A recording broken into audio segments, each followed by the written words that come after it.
where we were making a program uh, and it was throwing an error. So that error will be handled by this topic known as handling exception, because in other words, in Python programming, that error we normally call it an exception. What you should note is that exception can only be handled on runtime errors. Exception can only be handled on runtime errors. But when you get a syntax error, an exception can't be handled. Why you can't handle an exception in a syntax error? A syntax error normally results because a programmer has not followed the rules of programming. A programmer has not followed the rules of programming, so that error will arise. So you can't handle an exception in a syntax error because you have gone against the programming rules. So in this topic, we'll just learn how to handle exceptions in runtime errors. So we'll start by the definition of an exception. Exception is a special object that the executing program can create when it encounters an extraordinary situation. So this special object that that the executing program creates when it encounters extraordinary situation, that is what we call an exception. So this situation normally represents a problem, and it is a sort of a runtime error. So as I've told you earlier, that exception only can handle only runtime errors. When it comes to syntax error, it means a programmer has gone against the rules of programming and exception can't handle. Now we'll see different examples, and also we will recall from some of the examples that we learned earlier, and you will see how exception can be handled. So the first thing is for you to know the definition of exception and what type of an error exception can handle. So I've told you exception is a special object that executing program can create when it encounters an extraordinary situation. And this extraordinary situation, it is normally a problem, and it is usually represented as a sort of a runtime error. The second thing you have to know that this exception can only handle runtime errors, but when it comes to uh, syntax error, it can't be able to handle. Why can it not be able to handle?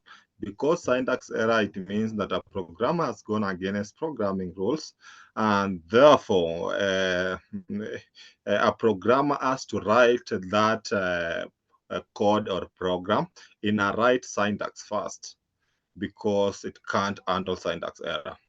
Exception examples. As you can recall, uh, in our earlier topic, we learned how to create a program using different data types.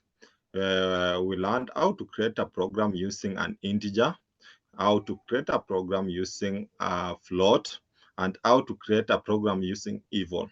What does it mean by using eval? Eval, it will accept either string, float, or an int. What if now you create a program that you are prompting the user to enter an integer, but instead of the user entering an integer, he or she enters a float? That program will throw an exception or an error. Exception is just an error. It will throw an exception. How will you handle this exception? So that is what we are going to learn. Before, the program was just throwing an exception, and we were not in a position to handle that exception. But in this chapter, when it will throw an exception, I will show you how to handle that exception. So for example, you are given a program, x is equals to int input. So this program, it will prompt the user to enter a small positive integer, Then the user will print the value of that small positive integer. Now look here, when I will run this cell, it will give me a bar. It will request me to enter a small positive integer. For example, I enter a number such as 78. When I will press enter, it will display that 78. But now I want this program to throw an error. I want this program to throw an error so that I will be in a position to handle that error. How will it throw an error? You have seen I've specified here that a value must be an int. What if I enter 78.0? This 78.0 is a float, and that means it will throw an error. When I will press enter, you see it has thrown for me an error. It has thrown for me an error because this program only wants an integer value. Now, this error is what I've told you earlier. It is an exception. It is an exception. How am I going to handle this exception? And it is a value error. Value error is an example of a runtime error. How am I going to handle so that if I will run the same program and I enter a float value, instead of the program throwing an error, it gives me an exception. It gives me an exception. Now, when you want now to handle exception, we normally use two functions in Python. The first function is try function. Try function. What is the purpose of this try function? When now you create this program, and for example, in the program, the programmer wants this program to execute for an integer value. When you enter an integer, that try block will run your program and display the results. But what if you enter a float? A try program will execute the try block will execute the program, and it will find an error. And after it has found an error, how will it handle that error? It will now give it to the second block, because when handling exception, we have the try block and the except block. It will now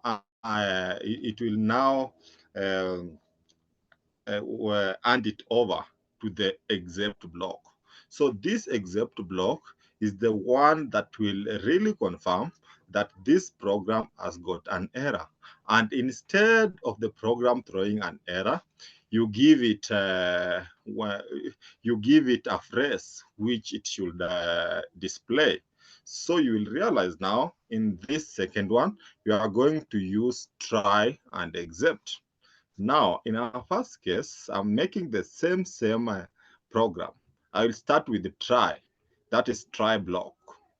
And when writing this try, it should end with what do you call? It should end with what colon. is this? Colon. Yeah, full colon. It should end with a full colon. After it ends with a full colon, the second line that follows must be intended. It is the same way where how we were doing iteration when you are using while, for, and it is the same way when you are doing definition of function. When you end them, it has to end with a full colon, and then you press enter. The line that follows must be intended. What does it mean by indentation? It should not be aligned with the try block. So what do I want to try? I want to try x is equals to int. Then I just want to make a program that will prompt the user to enter a small positive integer. What if now the user enters a float number? Now, in this case, I don't want this program to throw an error. I want now to handle that exception or to handle that error. And I know if the user will enter a float or a string, that program, as you have seen above there, it threw for me a value error. So how am I going to handle this value error exception? I will come now with the second block. I will say except. What do I want my program to accept? I want it to accept this value error where it threw for me invalid literal for integer with base 10. So I'll say after it accept, you write accept value error, then it must end with a full colon. After it has ended with a full colon, I want now to display the results. Instead of it displaying an error, what should it display? I want it to display input cannot be passed as an integer. Input cannot be passed as an integer. And you see also this print, it is somehow intended. Now see here, when I will run that and I enter a number 78, the same 78 which I entered, since 78 is an integer, when I will press enter, it will just display for me 78. But now for the second case, I want to enter 78.0. In the first case, you saw when I entered 78.0, it threw for me an error. But in this case, since I've handled an exception using try and except, it won't throw for me an error, but it will just write for me, input cannot be passed as an integer. So when I write 78.0, you see in this second case, it doesn't throw an error, but it has written for me as an output, input cannot be passed as an integer. So that is first example, how you can handle exception. The second example of how you can handle exception, you remember this example, we did it in chapter 5, where I think it was not in chapter 5, it was just in our earlier chapter, where we were dividing two numbers. We had dividend and a divisor. And I made this program in such a way it will allow both float or an int. How will you know that it will allow both float or an int? Because I've used an eval function. Now, I want to make a program that can you can take dividend divided by a divisor, and it gives you the results. But as we learned earlier, when you try to divide anything by 0 or 0 divided by any number, it will throw a zero divisor error. That zero divisor error is what we call an exception. It has thrown for us an exception. So when I run and I give it a number such as 45, and 7, and I press enter, it will give me the results. But now for the second case, when I run, I give it 45 divided by 0.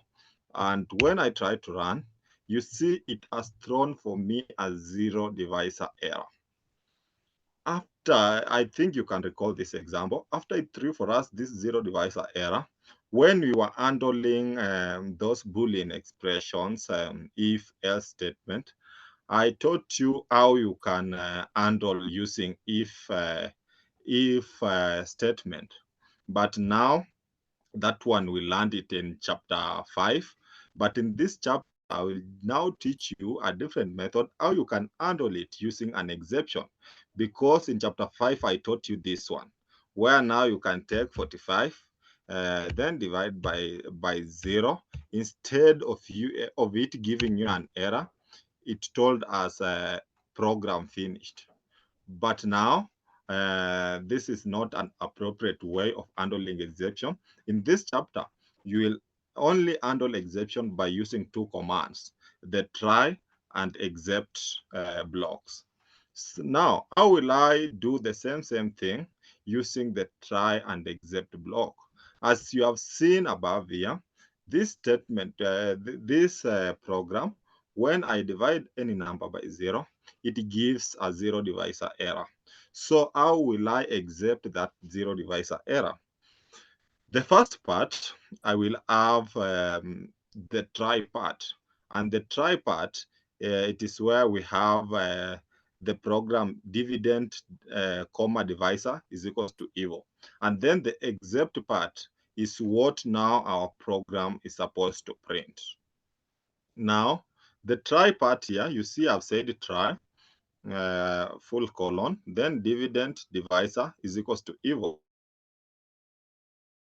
It means I'm making a program that will be able to divide two numbers.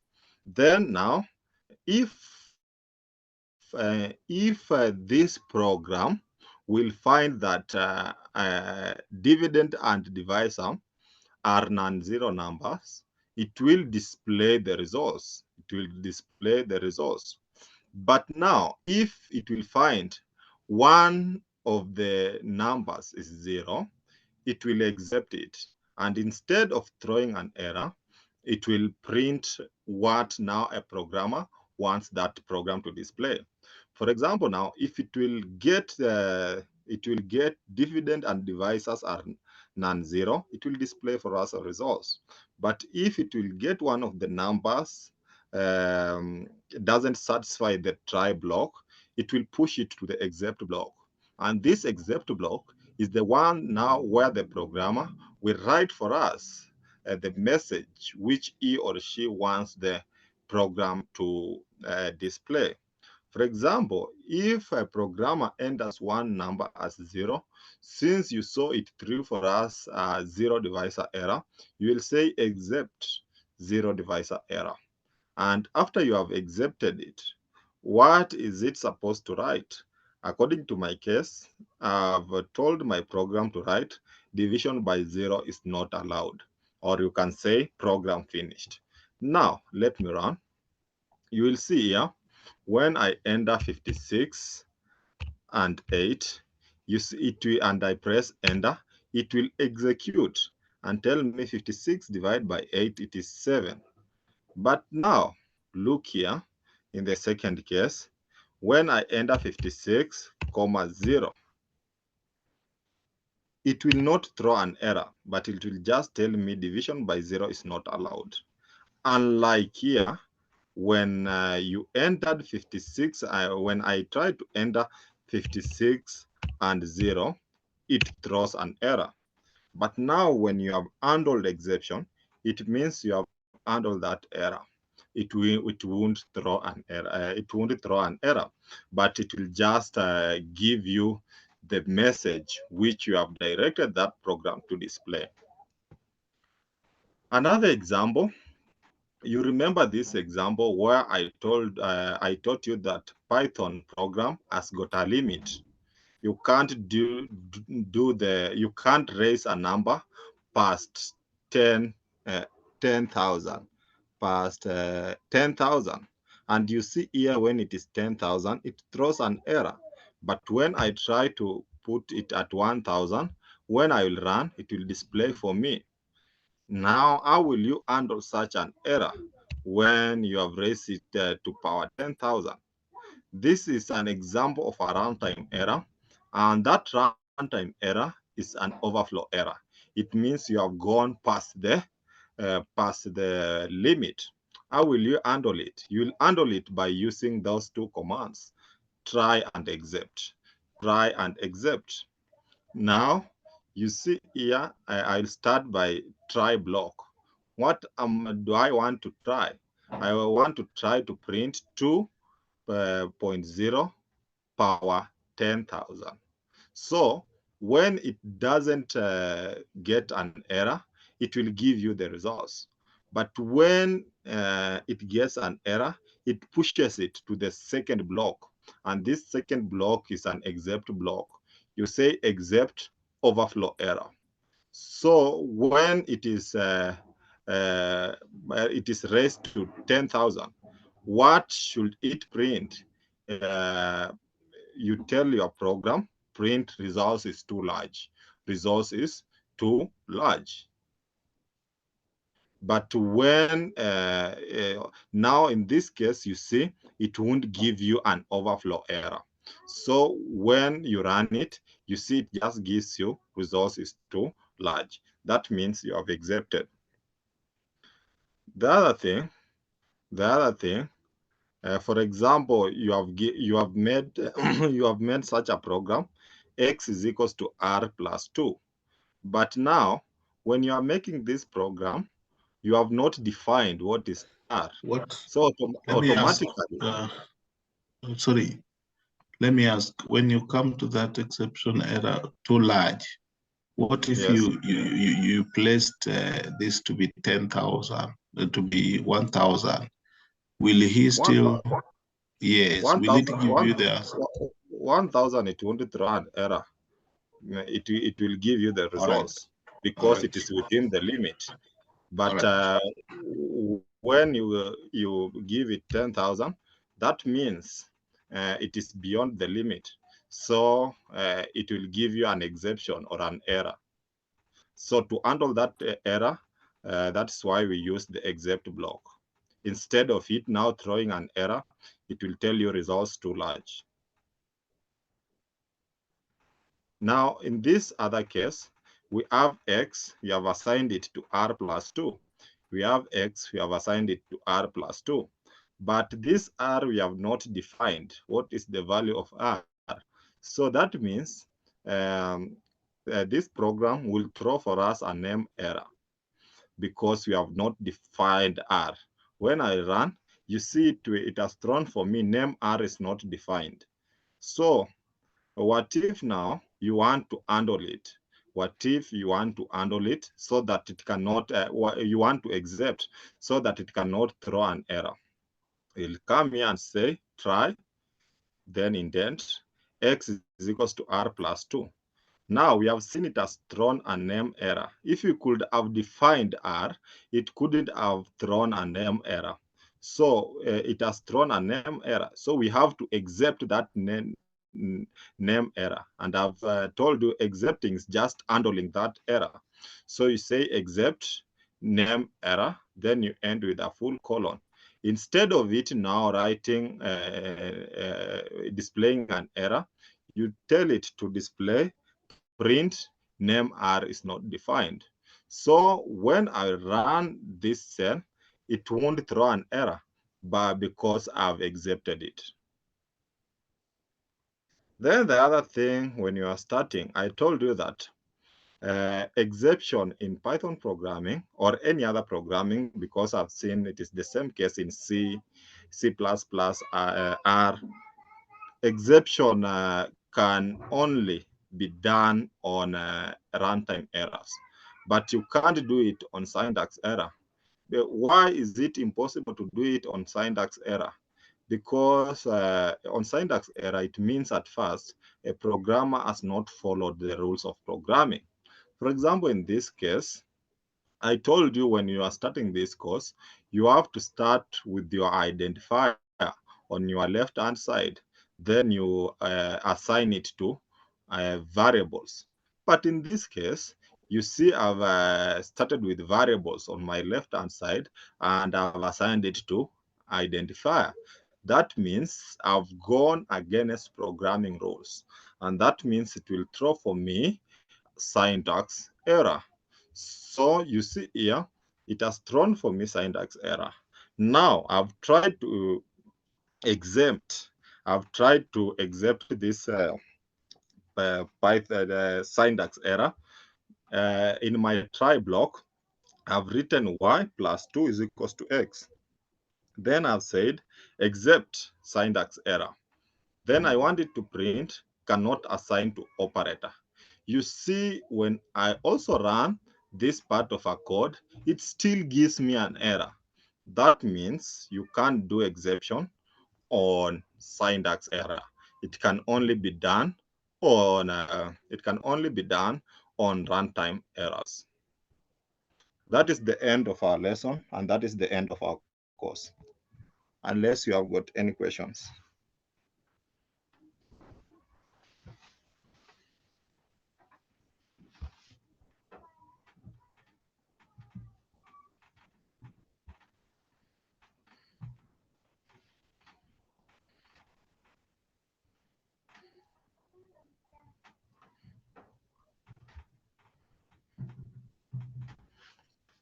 Any question, please? That is the end of our course.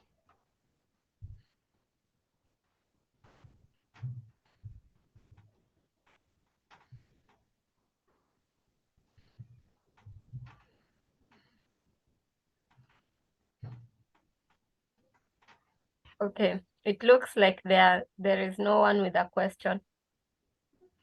Okay. Not really. If I may ask, Yes. for the Python class, the certification, when is Yes. the deadline for doing it?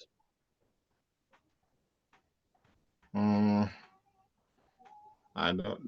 The deadline, according to us or according to Python Institute. According to you. Yeah, if you'll be joining the next class, Python for Data Science, it will start in October 1st. So I think by October 1st, it is advisable for you to have done it. Okay, so it's between now and October 1st. Yes. Thank you very much. I'll get in touch in case I need any assistance. Okay, no problem. Thank you. I wanted also to ask if you must register at any given time, or there are period of times people register for the class for those exams.